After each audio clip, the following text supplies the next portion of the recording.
Hi, Coach John here, and welcome back to my three-part coaching series on how to take your ideas from 0 to 60 in your business. In the first video, I gave you the first strategy of bringing your ideas to life by first getting them out of your head. Then in the second video, I shared how to test and sell your idea to make sure that it's going to be a success before you invest in it. And in this final coaching session, I'm going to teach you the most important factor that determines just how much money you're going to make with your new product or service. Now, unless you've already completed the steps in the first two coaching videos, please jump back and watch them. Don't skip those and use this as a starting point. This coaching series was designed in sequential order for a reason, and that's because each step you take forward builds on the last one. It'll help you better flesh out the results that you need to get to the next step. And although there's certainly nothing stopping you from starting how you want, I want to encourage you to not skip over any of the steps, regardless of how basic or simple some of them might seem, because success is always built on the basics. It's not on shiny objects. I recently heard a story of Coach John Wooden, who was a college basketball coach at UCLA. And he's best known for leading his teams to 10 national championships over the course of 12 years and winning 7 of those championships in consecutive years. To this day, that feat has not ever come close to being achieved. This story was told by one of his freshman players, who gives an account of the first day of practice. The young player tells of the talent and ego that filled the room, waiting for Coach Wooden to start the practice. Now, you have to understand, this wasn't just a typical basketball team. During Coach Wooden's time as coach, UCLA was the best college team in the land, and therefore every year they attracted the very best high school players from around the nation. So on the first day of practice, everyone's kind of sizing each other up, wondering who's going to start, who's going to be the stars on the team. You can imagine when you have that much talent and that many egos together in a room, it's not an easy group to lead. Well, Coach Wooden, totally unlike any other coach. And this player tells that the first thing Coach Wooden did on the very first day is tell all the players that today we're starting with the basics. Therefore, I want everyone to sit down in a circle around me. So this player shares that in his mind, he was certainly not going to sit down like he was in preschool. I mean, he's one of the nation's best high school basketball players, and he would probably be in the NBA very soon. And Coach Wooden puts an end to any rebellion by telling the young players that if they had a problem with any of his basic steps, they would not be playing as a member of UCLA. How's that for taking a stand? Well, all the players sat. And Coach Wooden then instructs all the players to take their shoes and their socks off. And with even more odd looks, the young stars, they look around, they're kind of confused, kind of concerned, what's going on here? Then Coach Wooden told them, I'm going to teach you how to properly put on your socks so you don't get blisters. And then I'm going to teach you how to tie your shoes so you don't sprain your ankles. How's that for basics? Now, it's easy for us to see how dumb and insignificant being taught how to put on your socks and shoes would be, but when those lessons come from someone as successful as John Wooden, then there's something more going on that we don't see. So with that awesome story, let's dive into the final part of how to take your ideas from 0 to 60 for your business. Now, I'm going to assume that you've completed step 2. You completed step 2 and you've begun to sell and pitch your idea. And if you've sold at least 1 unit, congratulations, that's amazing. And even if you haven't yet sold anything, don't worry, your sales will come. When you first introduce a new product or service to the market, you're going to have a wide range of people who will buy from you, much more than what you believe your target demographic to be. And this is a good thing because often our very own plans and ideas of how things will work, it actually limits how high our success will go. So when you first began to pitch your product, you want to sell to as many different demographics as possible. And in doing this, you'll learn invaluable data about your idea that you could never have predicted, and that data will drive your sales.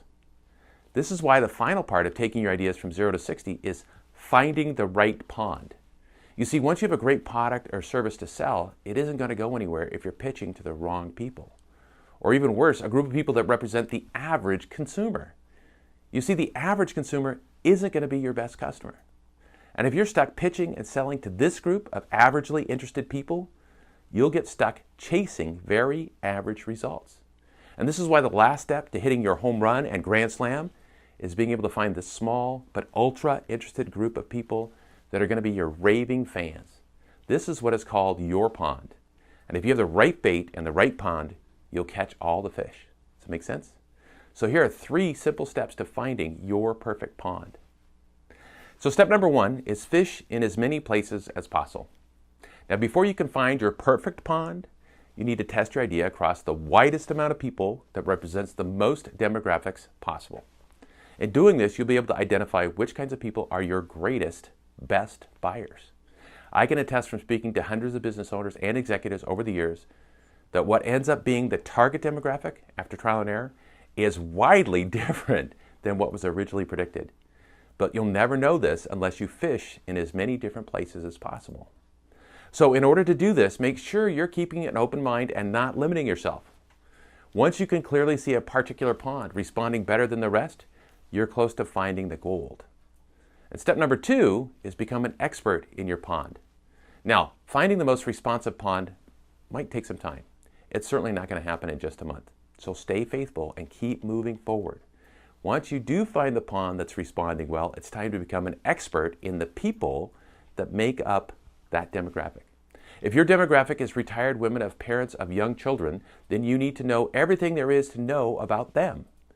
You need not just know their wants, but you also need to learn about their fears and their habits and their other brands and products that they buy.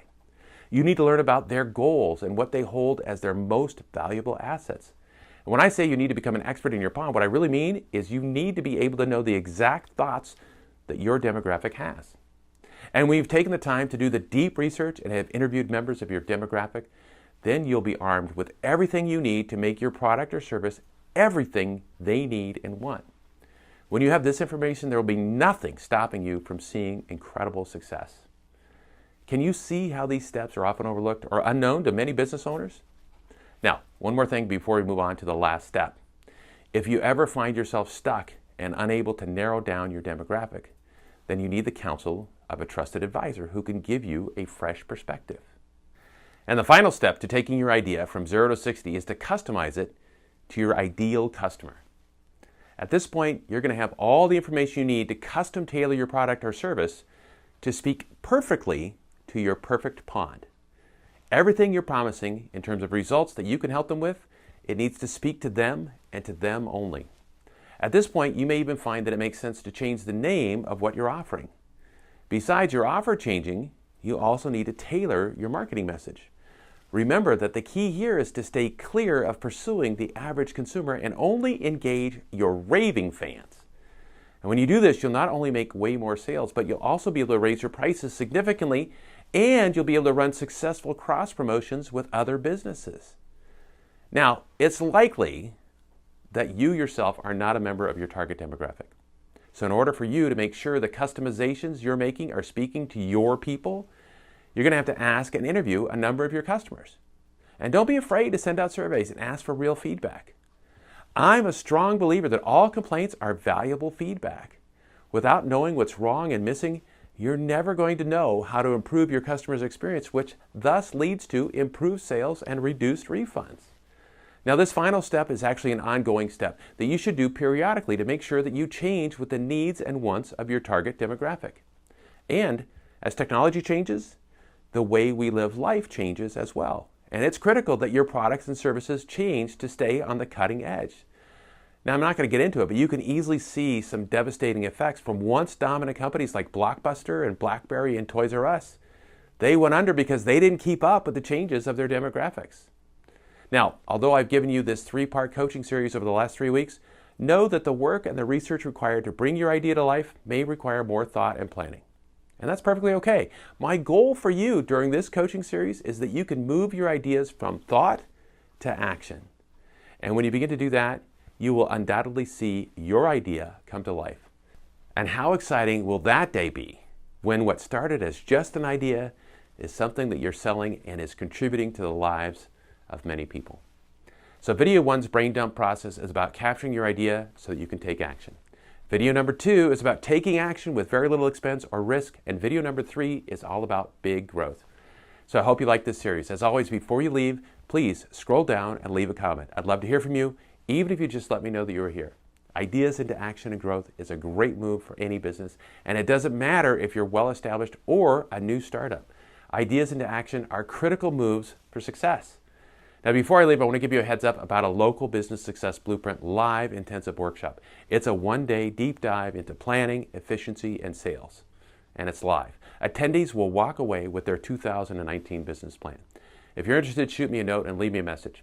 I can only take 25 people. The cost is actually free. I'll send more details shortly to those that tell me they're interested.